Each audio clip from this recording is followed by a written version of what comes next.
Okay, as I watch those numbers climb as everyone comes in, good afternoon. Welcome to our webinar. We're really pleased today to be able to talk to you about something that's coming, that's probably coming at us a little faster than any of us want to. We're going to do a very high level review of what needs to change on websites and how to handle it. We're going to try to give you some information about how to actually get that accomplished, as well as what the rules and regulations are that we need to be paying attention to. There's a lot of deep dive stuff. This is really complicated stuff, and there are at least two deadlines coming. One for larger districts that's coming really fast, and then another one for smaller entities that's coming at us a little bit slower next year. Uh, but we wanted to give you an update now so that you can start to prepare for these things because this is going to come at you very fast. For those of you who don't know me, I'm David Braun with Franczek PC. I've also got with me Hope and Caitlin today. We will talk about the new rules for website accessibility and WCAG, that's Web Content Accessibility Guidelines, and we have to meet that new standard of 2.1 level AA. And so we'll talk about how to actually do that and what you need to do and what you may not need to do. And we'll talk about some of those exemptions as we go as well.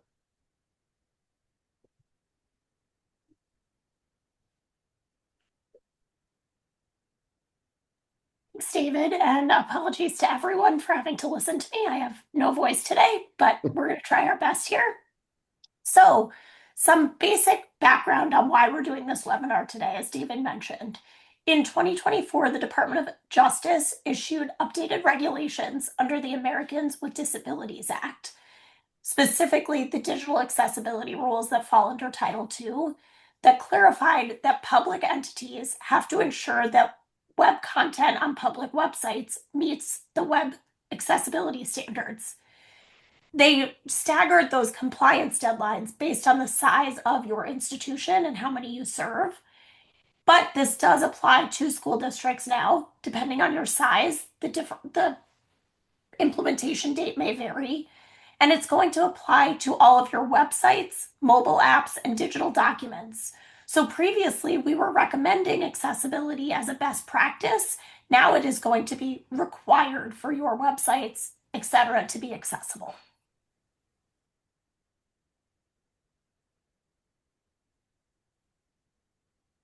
So, getting into that, these website accessibility has a lot of different facets, and as David said, can be pretty complex. So, we're going to go through here just a few of the high level requirements. Again, not expecting that this is all memorized or something you would know off the cuff, but giving you just an overview of the types of things you need to be looking out for as you evaluate your website and figure out the high level areas where the focus needs to go. So in general, these rules and this new standard, the AA standard that has to be met, again, comes with a lot of different requirements. And who doesn't love an acronym? You might hear this in this space, POUR. So essentially, we need the website to fulfill several different requirements. First, that a user of the website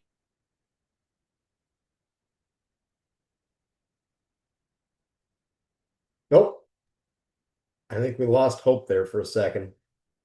Am I There back? you go. You're back. Okay. Nope.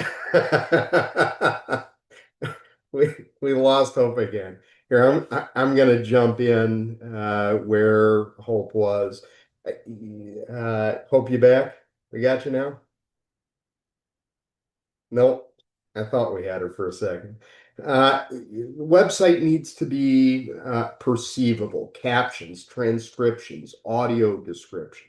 It needs to be operable so that you can navigate it if you use a keyboard.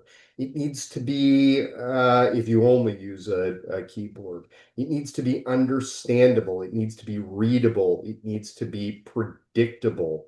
It needs to be robust and well structured. Hope, you back? I think so. Uh, Okay, go for it. Yeah, thanks.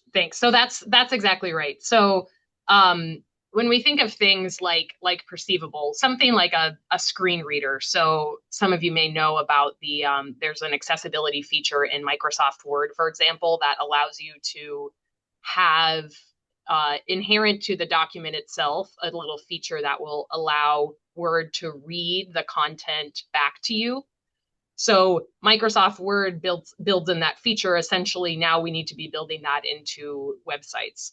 And though there are some, online extensions and other tools that might be able to do this for you, the key here is that it has to be native to the document or the website itself, right? So we can't just rely on, a free Chrome extension to assume that then someone with accessibility needs can access the website.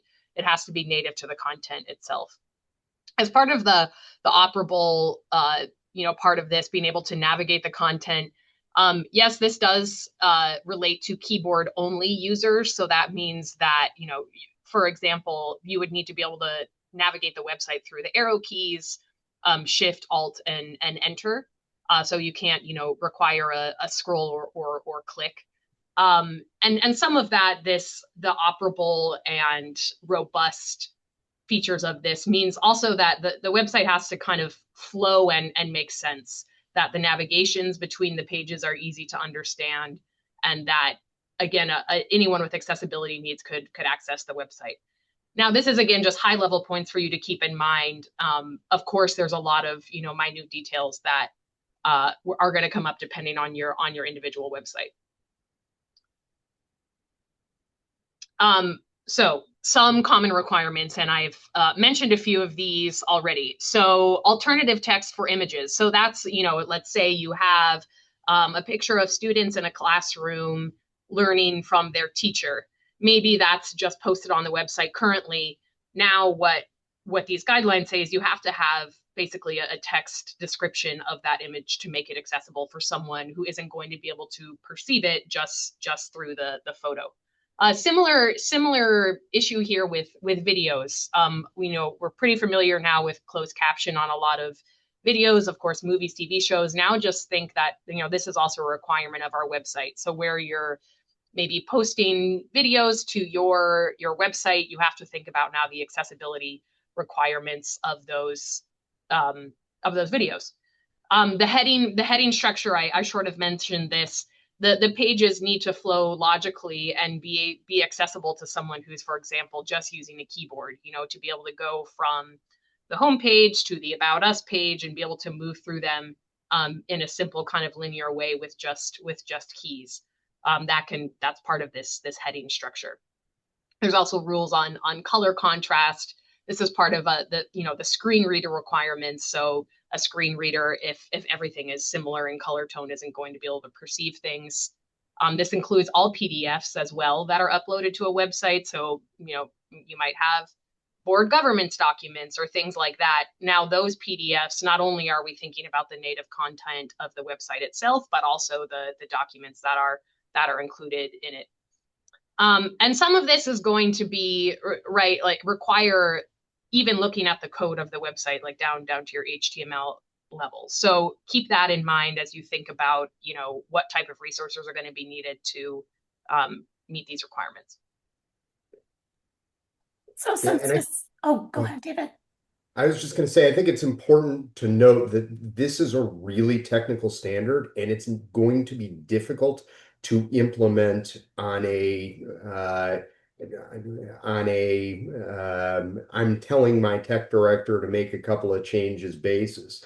There's a lot of really deep and technical requirements that need to be made as Hope set forth. They've got to be native to the documents. And that means that we've got to, as we start producing the documents, make sure that we have training involved on how to produce documents that are accessible, that we are creating documents that are accessible, that are already there, and that we're making some of those changes, and that we are ensuring that where the documents are uploaded to ultimately is an accessible location itself. This isn't a special education standard. This is not just a standard for a small subset of our community. This is a very technical standard that needs to meet with compliance throughout the entire district's web presence.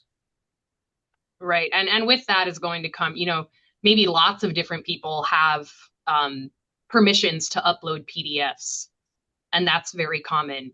But then anyone who's uploading PDFs or videos, either there needs to be some sort of central screening process to make sure that all of those things are compliant with these new requirements, or that anyone uploading is just themselves trained. Yeah, so I see some questions coming in. I do want to first address some high risk areas because I think this will address some of the questions that have come in. One of the areas we're seeing a lot of consternation with is board meeting packets, particularly PDFs of any sort. If you scan them in, they are not readable. Now, there are software companies that can convert any PDFs on your website to accessible documents. So keep that in mind. We're not going to recommend any software here on this webinar, but we're happy to talk offline of some that we've seen other clients use. Other things we see are athletic or activity pages built outside of the district website, or teachers who make their own websites. Those ultimately are under your umbrella. So we need to make sure those are compliant and comply with the accessibility standard. I have seen, I think, 2 or 3 questions come in here about what about our third-party apps or websites that we use. Those have to be compliant too. So your Schoologies, your Google Sites, your Infinite Campus, those all have to be compliant. The exceptions to these rules are very, very narrow, and they do not include your learning management systems. Other things need to be accessible include your online registration or any online sign-up tools. So if you have families sign up for field trips online, that needs to be accessible. Someone with disabilities needs to be able to read and comprehend that document. And same for any staff uploaded classroom websites, documents, etc. Anything that is hosted or linked or required by the district needs to be accessible. Again, there are some exceptions. They are very narrow. So I've had some districts say, well, how can we use this exception to our advantage? There's really not a lot of opportunity for that. So you should be looking at everything under your umbrella. Now, we're going to talk about implementation dates. They're not far down the road. You may need to triage. So what are we going to do first? What's most important? What's most public facing? And then we may need to work backwards to the more granular. Yeah, so it's important that as we're trying to get into these guidelines, that we're not just generally complying or that we're trying to make it a little bit more accessible, but we meet this technical compliance standard. That's the Web Content Accessibility Guidelines, WCAG 2.1 Level AA. If you pull the paper on this, it's very lengthy, it's very detailed. But the answer to the question about whether it's going to be applicable to us is if you're receiving public funding, the answer is going to be yes. You're subject to these regulations. That also means that if you have out websites that you provide things on, that has to meet that accessibility standard. And one of the things that I've been thinking about a whole lot, I happen to represent a whole lot of very, very small school districts, some of whom don't have their own web pages. They do all of their public communication through a social media platform like Facebook or Instagram or Twitter or something. Those sites are part of that, how you communicate with your public. And those Google sites that you're operating, the Google Classroom, that has to be accessible. And all of this does apply to this. It applies to public-facing, interactive web pages. So if you have like a live Google Doc where the kids are doing their work, that live Google Doc is going to be part of this. Mobile applications.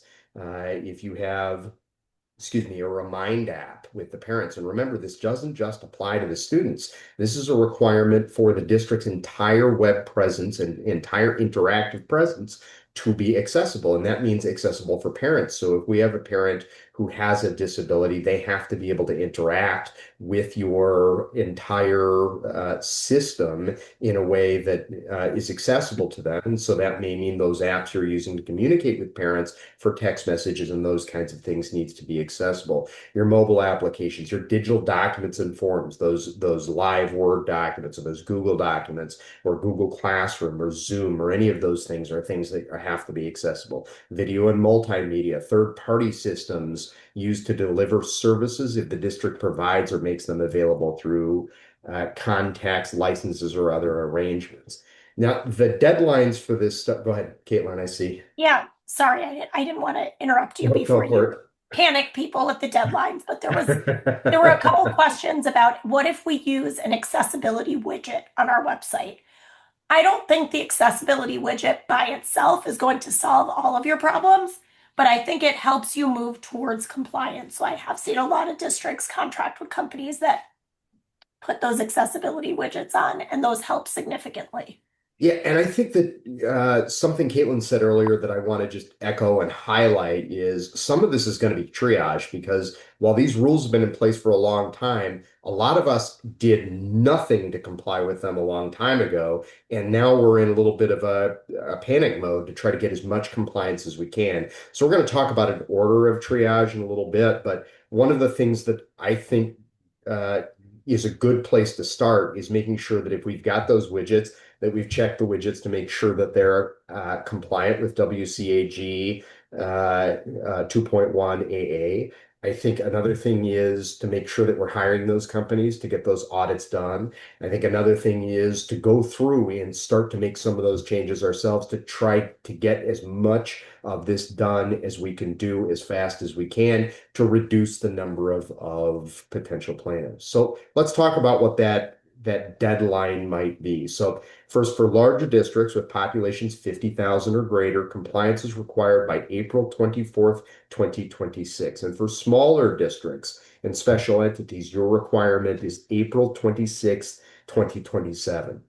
For those of you who are tempted to log off and say this, I don't have to do this till next year, what I tell you is this is a multi-year process to get all of this stuff up to snuff. And to the extent you can get moving on it now and get things hired now and get the audit done, the audit itself takes time because your web page is not just a single landing page. It's probably 30, 40, 50, maybe 100 different sites that are individual sites that all need to be individually made compliant. That may require a complete rework of your website. It may require a complete rework of subsections in the website, and you cannot trust your website provider to necessarily meet those standards unless you're checking to make sure that they are in fact doing so. And to quickly address a few questions here. I see one question is compliance required for all digital resources, including the internal facing and external? The answer is yes, and we'll address that in a moment with the triage section. Obviously, you can't change all the linked content overnight, so you're going to have to start somewhere, and we'll address what we believe is a good place to start. And another question on if PDFs are uploaded through third parties, like allowing organizations to submit a PDF through a Google form. Is there some way to monitor that? So, and again, we're going to address this in the kind of our triage section, but yes, those any content linked, including PDFs uploaded either by your staff or by a third party or a partner organization, are going to be covered by these requirements as well. One question that came in, not through the chat feature. These numbers, in terms of if we could go back a slide, Hope, sorry. Yep. Larger districts and smaller districts, population of 50,000. Is that 50,000 students? And I'm sorry, you may have said that, David. 50,000 students, 50,000 in the community. What is that number? Yeah, I think it's 50,000. I think it's the population served. So it's 50,000 communities served. And so that's going to hit a lot more of us. Very few of us have 50,000 students, but it's going to hit a lot more of us than than necessarily just those of us who happen to have 50,000 kids. That's, in other words, not just Chicago Public Schools. It's going to hit a lot more of us than that.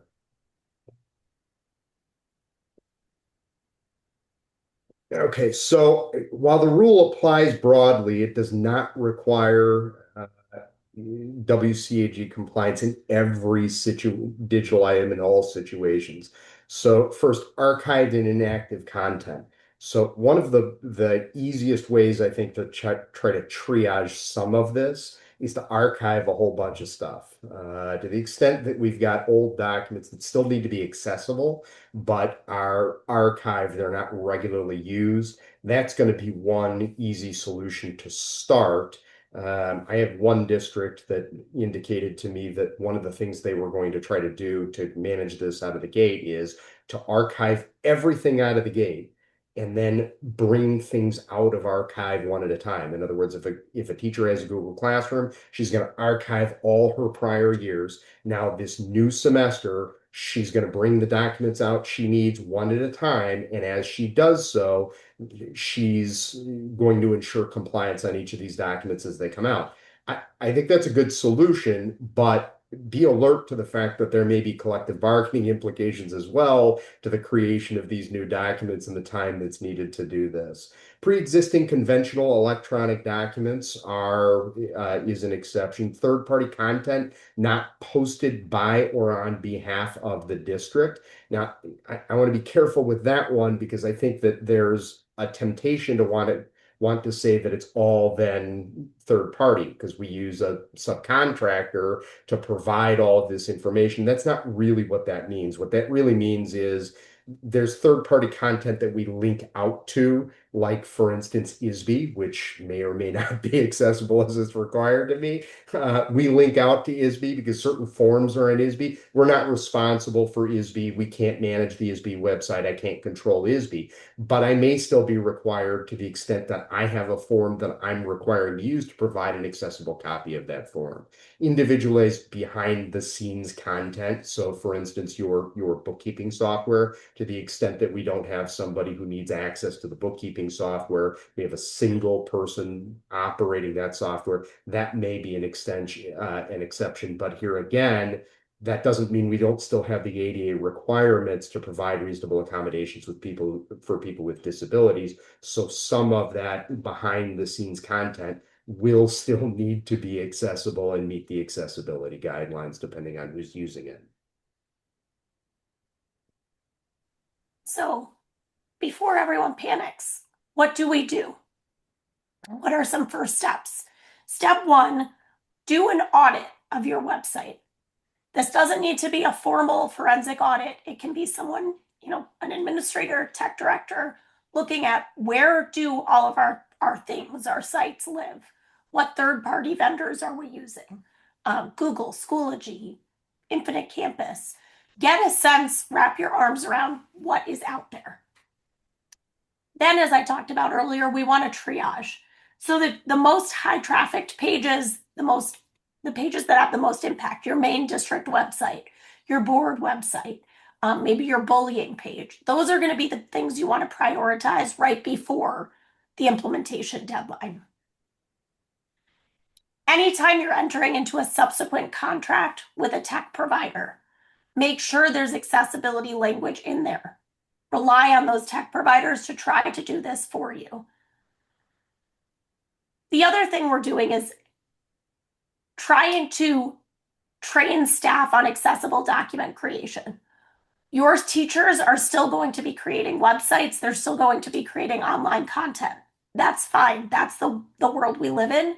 Trying to give them some guidance, a one-pager, something like that, in an attempt to enable them to continue doing this work and not have to worry that you need to vet every single web page that goes out there. Make a statement on your website about accessibility and a complaint process, and then monitor ongoing compliance. This is not going to be a one-time deal. You're creating new web content every single day, multiple times a day. So this audit that we talk about at the beginning you're probably going to want to do that once a year, twice a year, multiple times a year moving forward to make sure all the new content that you're generating is accessible. And I think that we need to be thinking as we do this about who are likely plaintiffs. To the extent that you've got public-facing documents, it's going to be really easy on a front page website for an advocacy organization to see that you're not in compliance. There was a question in here about when we're hosting on, say, Squarespace, where we have very little control over the HTML, the CSS, the JS, the other coding structures. I think it's going to be important as you're excuse me, running those um, as you're running those audits, to be thoughtful about whether your lack of control over this website structure is going to prevent access for somebody who needs access. So if you're an entity that's not likely to get a lawsuit on the basis of ADA accommodation issues, maybe you're not one that's going to very quickly make a move to a system where you have more control. But if you're, say, a large public school district or even a small public school district, and you have students available who are using your website and community available who are using your website, it's time to get to a system where you can ensure compliance. And so the question back to the question there is, one, who's our likely plaintiff? Are we likely to have a plaintiff? And two,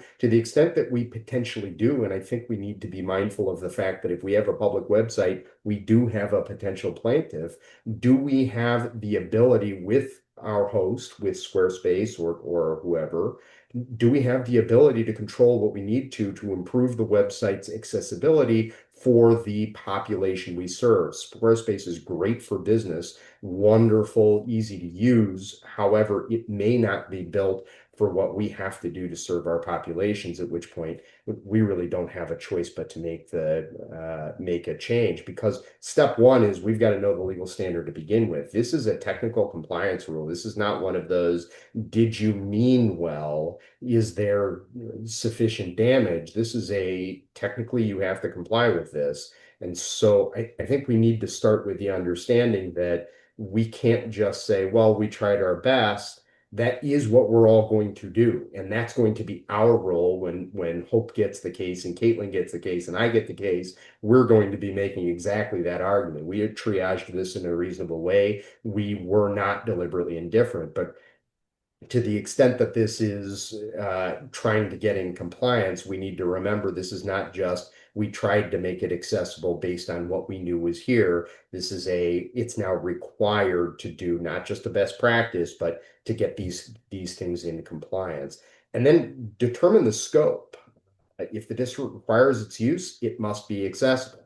If it's really something that's old and archived, it's not required to be used to accommodate these changes, then it may not necessarily be something it may be archivable to avoid having to comply with this going forward on those older documents. And then the other thing is use multiple audit methods. You ought to be hiring somebody who's a professional in this. You ought to be asking your website contractor that already exists if they're competent to do it to begin with, to get yourself started. You ought to have multiple people going through your website on their own. Your special ed director ought to go through it. Your HR director ought to go through it. Your tech director ought to go through it. And then all these audit systems ought to go through it, because you're going to get different information from each group that goes through it.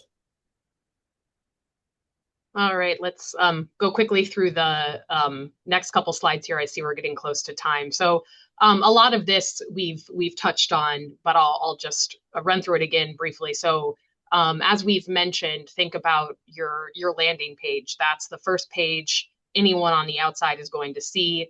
That is a high traffic area. That is when you want to prioritize. Special education resources, enrollment pages, those places where parents and students have to go. At some point during this year, you're going to have people visiting this page. Focus on that. Those then maybe slightly below this, your discipline and grievance procedures. often very highly accessed documents. Of course, emergency information and board documents are ones that are frequently reviewed.